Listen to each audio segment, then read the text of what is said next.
అందరికీ thank you so much అండి. ఇక్కడికి వచ్చిన డైరెక్టర్లందరికీ అలాగే ప్రొడ్యూసర్లు వీళ్ళందరికీ కూడా థ్యాంక్ యూ సో మచ్. ఈ బోలాశంకర్ ఈవెంట్ని సక్సెస్ చేయడానికి వచ్చినందుకు. అన్నయ్య కొంచెం టైం తీసుకుంటాను. కొన్ని విషయాలు మాట్లాడుకుంటేనే కొందరు మనల్ని ఏమీ అనకుండా ఉంటారు, కాబట్టి మాట్లాడుకోవాలి.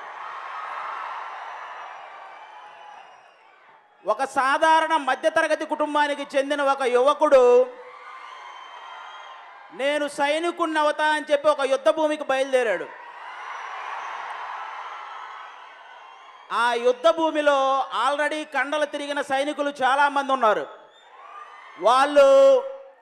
వాళ్ళు యుద్ధం చేస్తున్నారు, గెలుస్తున్నారు, ఈయన చూస్తున్నాడు. వాళ్ళు యుద్ధం చేస్తున్నారు, గెలుస్తున్నారు, ఈయన చూస్తున్నాడు. ఒకరోజు ఈయనకి యుద్ధం చేసే అవకాశం వచ్చింది. వాళ్ళందరి కళ్ళు చెదిరేలా యుద్ధం చేశాడు. అందరూ కలిసి ఆయన్ని సైన్యాధిపతిగా ప్రకటించారు. ఒక 30 ఏళ్ళు ఆ యుద్ధ భూమిని ఏలాడు. ఇక్కడ యుద్ధ భూమి అంటే తెలుగు సినిమా ఇండస్ట్రీ. ఆ 30 ఏళ్ళు ఏలిన సైన్యాధిపతి మన మెగాస్టార్ చిరంజీవి గారు.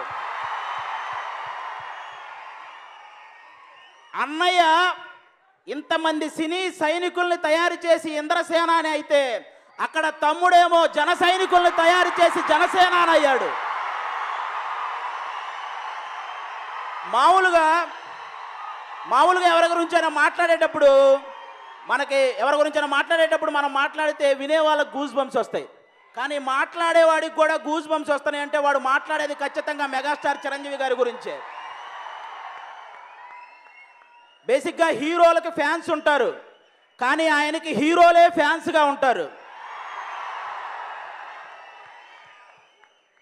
ఆస్తులు సంపాదించడం కన్నా అభిమానాన్ని సంపాదించడమే ప్రథమ లక్ష్యంగా పెట్టుకొని ఎదిగిన హీరో మెగాస్టార్.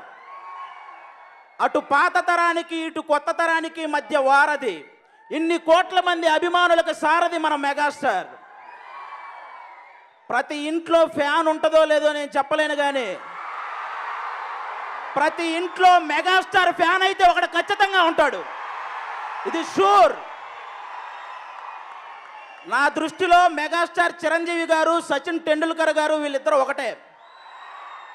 సచిన్ టెండూల్కర్ని ఎవరైనా విమర్శిస్తే నోటితో సమాధానం చెప్పడు, బ్యాటుతో సమాధానం చెప్తాడు.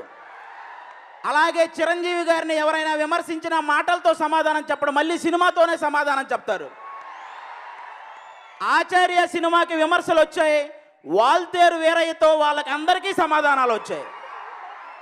అది మెగాస్టార్. ఈ జనరేషన్ యంగ్ హీరోలు అందరూ డ్యాన్స్ ఎరగదీస్తారు, కానీ ఆ డ్యాన్స్లో ఒక మార్క్ సెట్ చేసింది మెగాస్టార్ చిరంజీవి గారు. ఈ జనరేషన్ యంగ్ హీరోలు అందరూ ఫైట్స్ కుమ్మేస్తారు, ఆ ఫైట్స్లో మార్క్ సెట్ చేసింది మెగాస్టార్ చిరంజీవి గారు. ఈ జనరేషన్ హీరోలందరికీ రెమ్యునరేషన్ కూడా ఎక్కువ, కానీ అందులో కూడా ఒక మార్క్ సెట్ చేసింది మెగాస్టార్ చిరంజీవి గారు. ఒక్కసారి వెనక్కి వెళ్ళి ₹1 కోటి పైగా రెమ్యునరేషన్ తీసుకున్న ఇండియన్ యాక్టర్ ఎవరని కొట్టి చూడండి, మెగాస్టార్ చిరంజీవి గారు అని వస్తుంది ఫస్ట్. బిగ్గర్ దాన్ బచ్చన్ అని పెద్ద మ్యాగజైన్ ఉంటుంది, వెళ్ళి చదువుకోండి. ఫస్ట్ 10 కోట్లు కలెక్ట్ చేసిన మూవీ ఏంటి అని అడగండి, ఘరానా మొగుడు అని చెప్పి గూగుల్ కాదు ఎక్కడ వెతికినా వచ్చేస్తుంది. ఇక్కడ ఉన్న చాలా మంది ఊహ తెలియక ముందే ఊహించని రికార్డ్స్ క్రియేట్ చేసిన స్టార్ మెగాస్టార్. అలాంటి మెగాస్టార్ని ఆయన ఎదగక ముందు అవమానాలు జరిగాయి, ఆయన ఎదిగిన తర్వాత అవమానాలు జరిగాయి. ఎదగక ముందు ఆయన ఎదురు తిరిగి మాట్లాడాలంటే అప్పుడు పరిస్థితులు అడ్డొచ్చాయి. ఎదిగిన తర్వాత అలాంటి వాళ్ళకి ఎదురు తిరిగి మాట్లాడాలంటే ఆయన సంస్కారం అడ్డొచ్చింది. అందుకే ఎవరిని ఎప్పుడు ఏమనలేదు మెగాస్టార్ చిరంజీవి, ఎప్పుడు ఎవరిని ఏమనలేదు. ఠాగూర్ సినిమాలో ఆయనకు నచ్చని ఒకే ఒక్క పదం క్షమించడం, కానీ నిజ జీవితంలో ఆయనకు బాగా నచ్చిన పదం క్షమించడం. చాలామందిని చాలా రకాలుగా క్షమించేశారు. ఒకప్పుడు ఆయన రాజకీయ ప్రచారం చేస్తుంటే వాడెవడో కోడిగుడ్డు విసిరాడు చిరంజీవి గారి మీద. ఒక్కసారి ఆయన కనుసైగ చేసుంటే ఆ గుడ్డు కొట్టినోడికి అక్కడే గుండు కొట్టేవాళ్ళు. క్షమించాడు. ఒకప్పుడు మినిస్టర్ హోదాలో ఉండి ఒక ఓటు హక్కును వినియోగించుకోవడానికి వెళ్తే అక్కడ ఆయన ఓటు ఉందా లేదా అని పరిశీలించడానికి లైన్ క్రాస్ చేస్తే ఒక ఎన్ఆర్ఐ ఈ లైన్ క్రాస్ చేసిన దాని గురించి లిమిట్స్ క్రాస్ చేసి మాట్లాడాడు. అతను చూసిన మనందరికీ కోపం వచ్చింది, కానీ చిరంజీవి గారికి కోపం రాలేదు, చాలా కూల్గా మాట్లాడాడు. లైన్ క్రాస్ చేసిన విషయం తెలుసుకోకుండా అతను మాట్లాడాడు. ఏమయ్యా, చిరంజీవి గారి సినిమా టికెట్ల కోసం లైన్ క్రాస్ చేయటం కాదు, తొక్కుకుంటూ నెట్టుకుంటూ వెళ్ళి మనం మరి టికెట్లు తీసుకుంటాం. చొక్కా చిరిగితే చిరంజీవి గారి సినిమా టికెట్ దొరికినట్టు, చిరగపోతే సినిమా టికెట్ దొరకనట్టు. అది మెగాస్టార్ రేంజ్. అలాంటి వ్యక్తుల్ని క్షమించారు. కొన్ని వేల మందికి ప్రవచనాలు చెప్పే ఒక వ్యక్తి కొన్ని కోట్ల మంది అభిమానించే మెగాస్టార్ చిరంజీవి గారి మీద అసహనం ప్రవర్తించారు ఆయన, ఆ రోజు ప్రదర్శించారు ఆయన. ఏ కారణం లేకుండా, చిరంజీవి గారికి ఏ సంబంధం లేకుండా, అంటే ఎదురుగా ఉన్న వాళ్ళకి ఎలా ఉండాలో నేర్పించే ఆయన సహనం కోల్పోయాడు. కానీ ఆ రోజు చిరంజీవి గారు సహనం కోల్పోలేదు. వెళ్ళి ఆయన పక్కన కూర్చున్నాడు, ఆ సభ సజావుగా జరిగేలా చేశాడు. అది మెగాస్టార్. కొన్ని యూట్యూబ్ ఛానల్స్ ఉంటాయి, హీరో సుమన్ గారి విషయం, హీరో ఉదయకిరణ్ గారి విషయం, ఇలాంటి విషయాలని, ఇలాంటి సున్నితమైన విషయాల మీద తప్పుడు ప్రచారాలు చేస్తూ రాసే కొన్ని యూట్యూబ్ ఛానల్స్ ఉన్నాయి. అలాంటి వాటిని కూడా క్షమించాడు. అలా రాసే వాళ్ళకి చెప్తున్నాను, కష్టపడి సంపాదించుకోండి, అంతేగాని కష్టపడిన వాళ్ళ మీద పడి సంపాదించుకోకండి. వాళ్ళకి యూట్యూబ్ వాళ్ళకి చెప్తున్నాను. ఈ టాలీవుడ్లోనే ఒక డైరెక్టర్ ఉన్నారు, ఆయన అనే స్థాయి నాకు లేదు.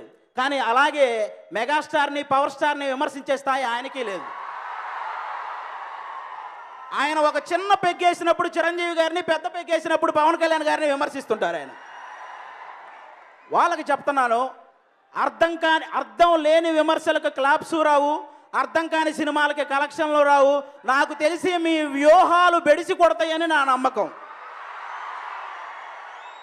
నా గట్టి నమ్మకం అది.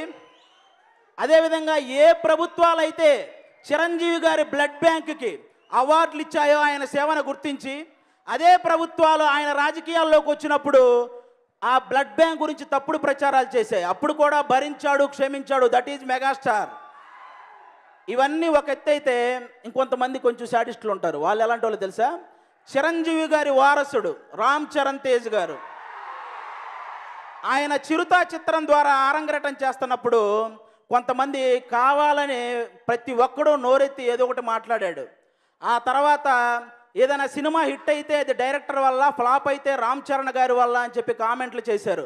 అప్పుడు వచ్చింది రంగస్థలం అని ఒక సినిమా. రంగస్థలం అని ఒక సినిమా అప్పుడు వచ్చింది. నోరెత్తిన ప్రతి ఒక్కరూ చెయ్యెత్తి జై కొట్టాడు. కామెంట్లు చేసిన ప్రతి ఒక్కరూ కామ్గా చూస్తుండిపోయారు.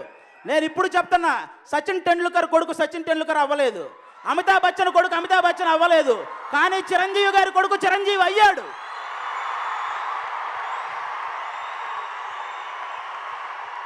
కొనిదల ఒక నిమిషం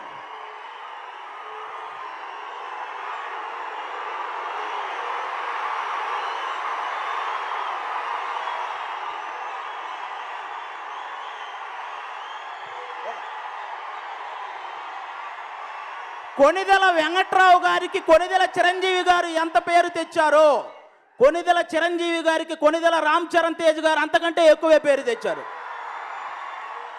మెగాస్టార్, పవర్ స్టార్ ఈ కుటుంబం నుంచి వచ్చాడు కాబట్టి మెగా పవర్ స్టార్ అని పేరు పెట్టుకున్నాడు అని అనుకోవచ్చు. కానీ గ్లోబల్ స్టార్ అనేది పెట్టుకుంటే వచ్చిన పేరు కాదు, అది పెట్టుకుంటే వచ్చిన పేరు కాదు. ఇక్కడ ఉన్న హీరోలందరినీ తట్టుకొని, వాళ్ళందరినీ నెట్టుకొని, చిరంజీవి గారి కొడుకుగా పేరు నిలబెట్టుకొని, ఎంత ఎదిగినా చేతులు కట్టుకొని ఉన్నాడు కాబట్టే ఈరోజు గ్లోబల్ స్టార్ రామ్ చరణ్ తేజ్ గారు. ఇంకొంతమంది ఉంటారు, వాళ్ళు ఏం చేస్తారో తెలుసా? అన్నయ్యను పొగిడేసి తమ్ముడిని తిట్టేస్తుంటారు. వీళ్ళు ఎవరంటే తెలివైన శాడిస్టులు అనమాట. వాళ్ళు అన్నయ్యను పొగిడేస్తుంటారు, తమ్ముడు ఏమయ్యా మీరు తమ్ముడిని తిట్టి అన్నయ్యను పొగిడితే ఆయన సంతోషపడే వ్యక్తి ఆయన. ఒకరోజు బోలాశంకర సెట్లో నేను అడిగాను చిరంజీవి గారిని, ఏదో పొలిటికల్ మ్యాటర్ వచ్చి మాట్లాడుతుంటే, నేను ఈ మధ్య పొలిటికల్ న్యూస్ చూడట్లేదా అది అన్నాడు ఆయన. ఎందుకు అన్నయ్య అని అడిగితే ఆయన చెప్పాడు, నా తమ్ముడిని ఎవరు పడితే వాళ్ళు తిడుతుంటే అవి చూసి నేను సహించలేకపోతున్నాను అని చెప్పారు. అది తమ్ముడి మీద అన్నయ్యకున్న ప్రేమ. అలాగే అన్నయ్య అంటే తమ్ముడికి కూడా చాలా ప్రేమ. ఎంత ప్రేమ అంటే ఆయన్ని అవమానించిన వాళ్ళని ఆయన వదిలేస్తాడేమో కానీ తమ్ముడు గుర్తు పెట్టుకొని మరీ వడ్డీతో సహా ఇస్తాడు. గుర్తు పెట్టుకొని మరీ వడ్డీతో సహా ఇస్తాడు. గుర్తు పెట్టుకోండి. ఇది ఎంత చెప్పినా మారని కొంతమందికి నేను మళ్ళీ మళ్ళీ మళ్ళీ చెప్తున్నాను.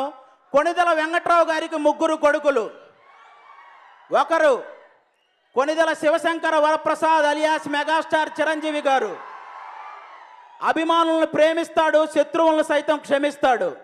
2 కొనిదెల నాగేంద్రబాబు గారు. చాలామంది చిరంజీవి గారు పవన్ కళ్యాణ్ గారితో పోల్చి నాగబాబు గారిని కొంచెం తక్కువ చేసి మాట్లాడుతుంటారు.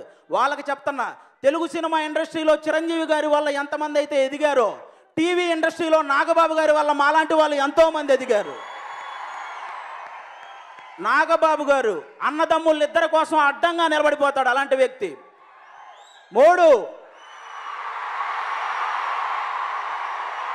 కొనిదెల పవన్ కళ్యాణ్ గారు. అందరి లెక్క తేలుస్తాడు, అనుకున్నది సాధిస్తాడు, ఇది షూర్. అన్నయ్య మంచోడు కాబట్టి ముంచేశారు, తమ్ముడు మొండోడు, ముంచటాలు ఉండవు, తాడో పేడో తెంచటాలే, ఇది షూర్, రాసి పెట్టుకోండి. ఇది వీళ్ళ ముగ్గురు డబ్బు మీద ఆశ లేని వ్యక్తులు, మంచి చేయాలనే ఆలోచన ఉన్న వ్యక్తులు. ఇలాంటి వ్యక్తుల గురించి తప్పుడు రాతలు రాసినా, తప్పుడు కూతలు కూసినా కుర్చీ మడత పెట్టి